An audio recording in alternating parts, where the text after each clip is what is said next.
এত গরম এখানে। আজকে নিচে কারেন্টও নেই, এর জন্য আমি গম নিয়ে উপরে এসে গেছি। গম কালকে দেখো আমাদের নিয়ে আসছে, কি নোংরা এতে। এখন এইগুলো পরিষ্কার করে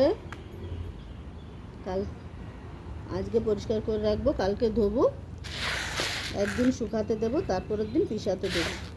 এই রুটি খেতে অনেক ভালো। এই যে আমরা দোকান থেকে কিনে আনি, অনেক বালি পাথর কত কিছু বাদে রাতে।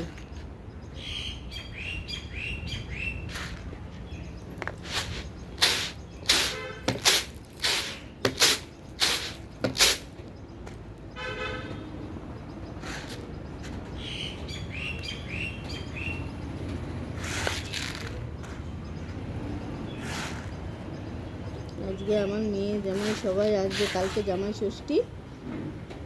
কালকে তো কাজ করতে পারবো না, ওরা আস্তে আস্তে এগুলো করে নেবে। কালকে আজকে বড় মেয়ে আসবে বিকালে, কালকে সকালে সেজ মেয়ে আসবে।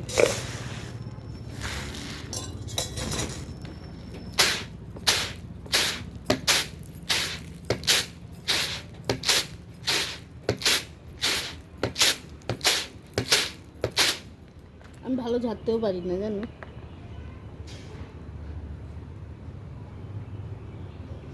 ঠিক আছে, বাই।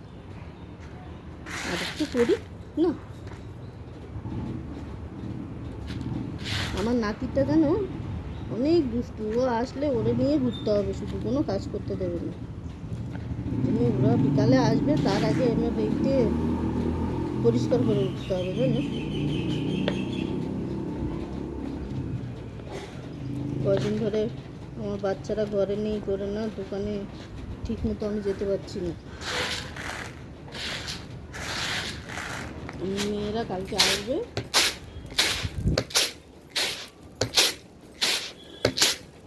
পরশুদিন এক বাড়ি বিয়ে আছে, ওখানে যেতে হবে। ওখানে সব বিয়ের দায়িত্ব দিছে, ওইগুলো পুরো করতে হবে।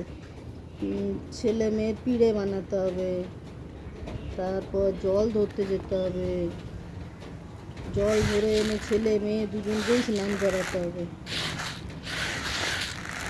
অনেক কাজ আছে। আর আমার ঘরে আটাও বেশি হয়ে গেছে। আমরা আবার দোকানে ওই যে আশীর্বাদ আটা, ওইসব আমাদের ভাল লাগে না। যে পিষে বানাই, এইগুলো রুটি খেতে অনেক ভালো লাগে। এমনি আমি রুটি খেতে পারি না, যদি ঘি ডালডা দিয়ে যদি একটু ভাজি তাহলে ভালো লাগে। ওই যে আমার স্বামী খায় হচ্ছে যে শুকনো রুটি, তেল দিয়ে ভাজলেও খাবে না।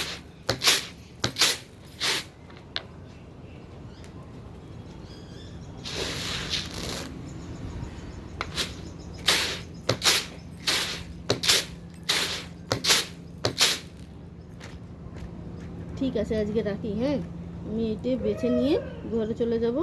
দেখি ঘরেও আবার কি রান্না বান্না করতে হবে সেগুলো দেখতে হবে।